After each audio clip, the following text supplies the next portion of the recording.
The following program is brought to you by the Alameda County Department of Public Health in collaboration with CARD, collaborating agencies responding to disasters.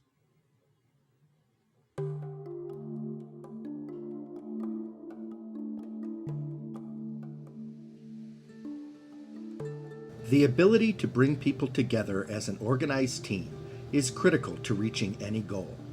And this is as true for emergencies as it is for any other area of activity. So the first thing you should know about the Incident Command System, or ICS, is that it is not about disasters or government agencies. It's about teamwork. It's really just a very simple and effective way to organize into a team. Each day, nonprofit organizations plan fundraisers, conduct staff meetings, organize conferences, and write grant proposals. Virtually all of the things that nonprofits do on a day-to-day basis can be better organized using the Incident Command System. You can incorporate the Incident Command System into how you think and how you do business. And if you make it part of your everyday practice, it'll be automatic in cases of emergency preparedness or disaster response. Anytime you need to organize people, you can use ICS. It's actually very easy to insert a little bit of ICS into staff meetings and make it so that the language is so familiar that it's just how we speak to each other. With minor changes in how we speak, we can make it second nature. 8 simple functions are all you really need to know. There are command roles, incident commander, safety and security officer, liaison officer, and public information officer. And there are sectional roles: operations, planning, logistics, and finance administration. You can probably guess what each role does. There's always someone in charge. That's incident command. Someone should always be looking out for safety. That's the safety and security officer. Someone is always a go-between with other groups or agencies. That's the liaison. And someone is always responsible for talking to the public. That's the public information officer. And while many people may work in each section, they all work to support the section's objectives. Someone has to take on the key responsibilities of the production itself. That's the operations section. Someone had to make a to-do list and timeline. That's planning. Someone has to be responsible for people and stuff and for getting the people and stuff needed to reach your goals. That's logistics. And someone has to be responsible for money and records. That's finance administration. Here's how easy it is. I want you to just think about you in your own home. You're at your stove and you're cooking. You're busy preparing and everything is going fine. You're setting up. You're preparing all of your food to be cooked. But then a fire breaks out. You say, oh no, you have set your stove on fire. But you put out the fire because you have an extinguisher. You win, you've put out the fire. But you're not finished because the fire changed your plans. You were certainly not planning on serving your guests burnt food. So you're thinking, dinner is ruined. You've got to make other options and you've got to call your guests. And you've certainly got to clean up the mess before everybody gets there. Your neighbors, however, are outside. They're seeing the smoke waft out the windows. You yell out to them, it's okay, the fire is out, my bad, I'm sorry, we're all good. You call the fire department to let them know. You say the same thing. My bad, set it on fire, I've put everything out. And they may still want to come and check, just to make sure that you have extinguished everything and that there's no bigger problem awaiting them. You get the supplies you need. Some of the supplies you might need: mop, a bucket, some gloves. Maybe you put a mask over your mouth and nose so that you're not inhaling what came out of the fire extinguisher. Somebody else might come home, so you put up a little signage saying, hey, watch out, don't slip in this. When it's all done, you figure out how much it all cost you. That was the entire Incident Command System taken on from the perspective of just being one person. When you were taking responsibility for this, you were being the incident command position. The minute you started doing anything to keep yourself safe, you were taking on the safety and security position. The minute you did that call out to somebody who was not inside your agency, that's the liaison function. That is making sure that you have someone in your agency who is communicating effectively with people who are outside of your agency. When you were sharing with the public, the minute you started yelling out the window to your concerned neighbors, that was basically a public information officer function. In every emergency, at some point, even if you're just by yourself, you need to communicate with the outside world.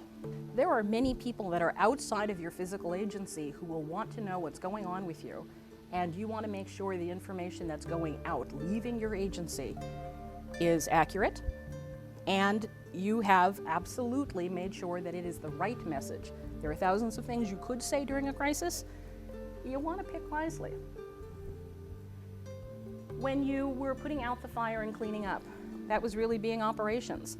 In every emergency, there are going to be people who do the main event. They're basically the lead actors in getting stuff done. That is your operations team. You always need stuff, logistics. Anytime you're dealing with getting the stuff to accomplish your goals, and the stuff can be people or the physical stuff or your physical location, that is all logistics. The minute in that scenario you started thinking about, okay, dinner is ruined, I need to change my food choices, I need to call my guests, you were creating a new plan for how your evening was going to transpire, yes? That's all the planning function. And the final one is finance and admin. That was that last piece where you saw the little guy looking for the receipts, the insurance, crossing all of your T's, dotting all of those I's to make sure that you know what this event cost you. It means that you're taking good care of your financial records, and it gives them a number they could put on a check. Do you know what one of the most common answers to the question of how much did you spend is? A lot is a very popular answer. You know what another really popular answer is? I don't know. Try to write that on a check. So to review, taking charge, even while alone, makes you the incident commander. Going to get the extinguisher makes you logistics. Using it makes you operations. Working out new dinner arrangements makes you planning. And figuring out how much it costs makes you finance. And we do all of this while remembering what's most important. First and foremost, we save and protect lives. Then, if we are still able to keep everyone safe, we can do something to protect the environment by keeping the damage from spreading. And then, if everyone is safe and we've been able to protect the environment, we can worry about the property. But we never risk life to save property. We sometimes make the mistake of thinking that we are going to be the same person we are now when we're in an emergency. But you get that rush of adrenaline and stress kicks in, and it can change how you function. You need to do everything you can to stay calm and focused. This is how it works for one person.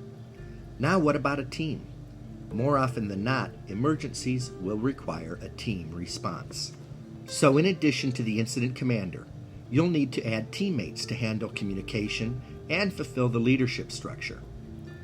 The ICS is built to expand and contract like an accordion to fit any size situation. 2 people. One is incident commander, safety, liaison, public information, planning and finance, and the other is logistics and operation. 3 people? 5 people? As the pod expands, the only rule is to make sure you limit your direct span of control to only 5 or 7 people. That way you can stay in direct contact with your team without getting overloaded. Then, no matter how much the pod expands, the incident command system allows people to understand their roles and everyone else's. Of course, that's really the point.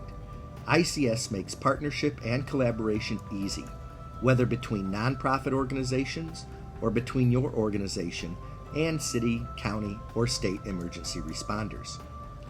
One role that you won't find on the average org chart, but that we suggest is a spotter. Someone to watch your back, keep you grounded, hydrated, and at your best. Your spotter could be someone on your team who's working in a collaborative position, or if you can spare the manpower, It could be a dedicated assistant whose job is to help you fulfill your responsibilities.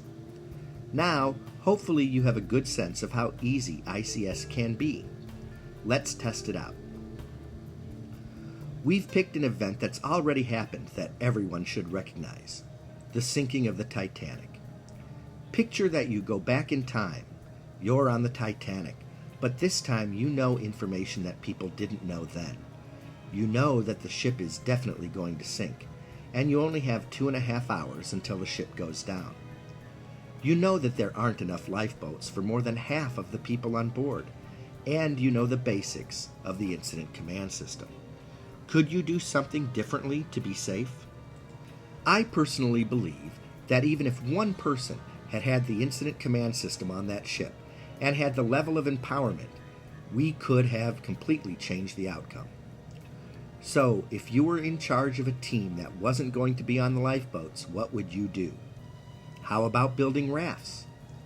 Let's make that our mission. Now, let's save as many people as we can. Operations team is doing what? Assembling rafts, launching them overboard, getting people onto them. So if building rafts is the thing we're doing, the ops team are the ones doing the actual assembly, launching, and loading. What will they need to do that? Well, logistics is in charge of what? People and stuff. I would instruct logistics to collect every big flat wooden surface like doors and tables. Go door to door, get people out of their cabins to an assembly area, and pull the doors off the hinges. Maybe take some boards so that we have something to do some paddling with. Would we want to tie the doors together so that people aren't just on individual doors? Yeah, probably. So maybe some sheets or ropes. And we're going to need to lower the rafts. Once the lifeboats are launched, we could reuse their hoists. Or maybe we can't wait for them. Maybe we need to just throw the rafts overboard and jump. How would we know? Planning team. We need a timeline. We need to know that by the 2-hour mark, everybody is on the rafts. At what point do we want to make sure all the doors are off? When are we launching the rafts overboard? How many do we need? Finance and administration, keeping the costs and the records. In this scenario, do we care about costs? No. But what would we want to track as an administrative function? People.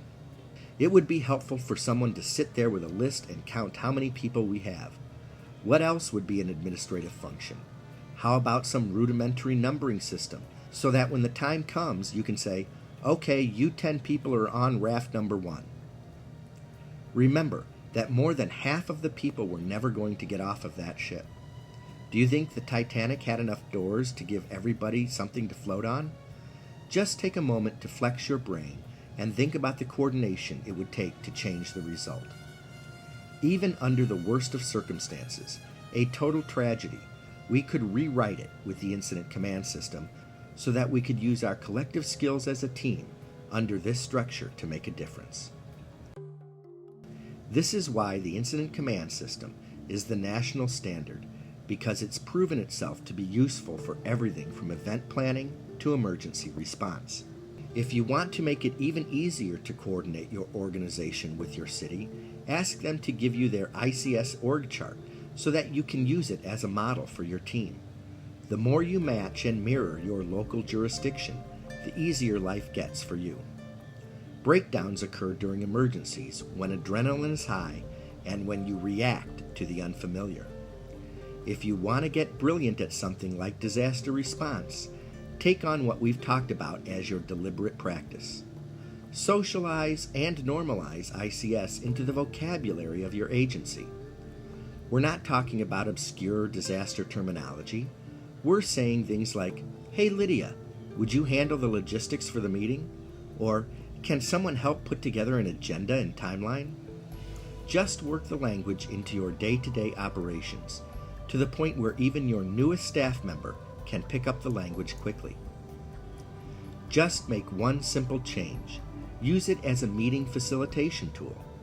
Say you do 10 staff meetings using the incident command system.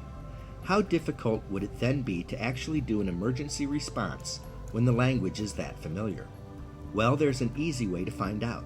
Just run an emergency drill. Let's follow a shelter-in-place exercise and plus Delta debrief that you can adapt to use in your own organization. There are 4 key tools we recommend you make a regular part of your exercises. Role badges, with responsibilities listed on the back, command post signage, plans, and journals. If you don't have an emergency kit already in place with these items, you'll discover instantly that you'd better get one. But this is the safest way to find out. To conduct a shelter-in-place drill, start with a very simple scenario.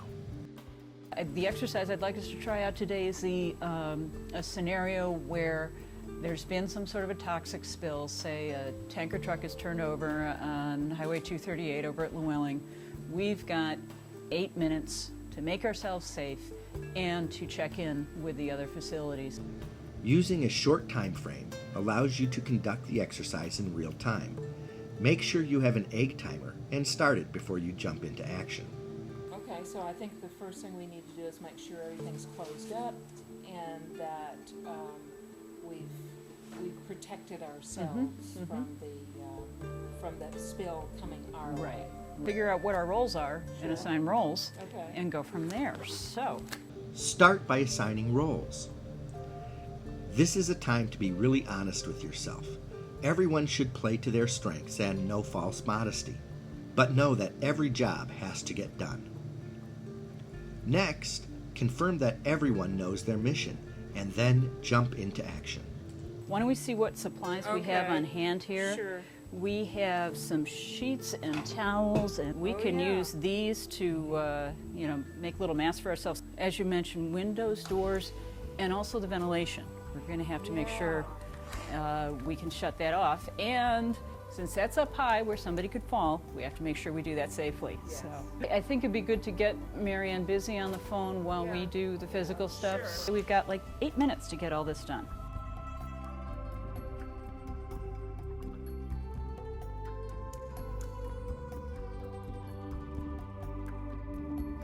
First time. Time to put our masks on! All right. The timer goes off, the drill finishes, and now the most important work begins, the debrief. After every exercise, you will need to take a few moments to find out what went well and what things do you need to change. The Plus Delta debrief is a great format to use. It can give you more information than the actual exercise. You can have a complete breakdown in an exercise and have a major win for your agency. And I mean truly a fall-on-your-face, embarrassing breakdown. If you debrief it well enough, you will make it an incredible success for your agency. The order that you debrief is unbelievably important. Always start with what went well. This is the plus. Celebrate what went well. Make sure everyone contributes to the plus. No one gets to insert any comments about what didn't go well. Then comes the delta. Delta just means change. What is the change that you want to see in your future? This isn't about how things went horribly wrong, full of name, shame, and blame. This is about how your agency can step it up and do better. A good Plus Delta debrief can answer many questions about your agency's preparedness. But more importantly, you will learn just how useful the incident command system can be. It's a powerful tool for organizing any group into a team. It's the standard the whole country is using already.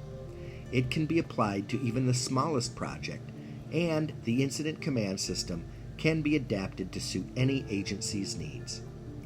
And if you incorporate it into your daily activities, you can use it as a thinking tool to help you break down and think through organizing any event. A bridge and lifeline to work in better partnership with other agencies, government, and professional emergency responders. A leadership training plan to instill universal and transferable leadership skills at all levels to the community, and as an economic development tool to build community capacity to share and leverage every asset and resource. And there's another reason, particularly if you seek government funding. Using ICS is one of the qualifications that you will have to meet to get reimbursement for different government funds. The Incident Command System, if you incorporate it into how you think and how you do business, will help you with writing grants, organizing fundraisers, and virtually all of the things that nonprofits do on a day-to-day basis. It's not about the disasters or the government or FEMA, police, fire, or any other agency. It's about teamwork. Don't be intimidated by labels and titles. Just think back to the kitchen fire and when you wore all of the hats and performed every role. And please find ways to make it part of your everyday planning, because in an emergency, ICS is the way all other agencies will be organized. The more you already use it, the safer you are, and the more lives you can positively affect. I'm Anna Marie Jones for CARD, Collaborating Agencies Responding to Disaster. Thanks for joining us in reminding everyone that the Incident Command System is easy.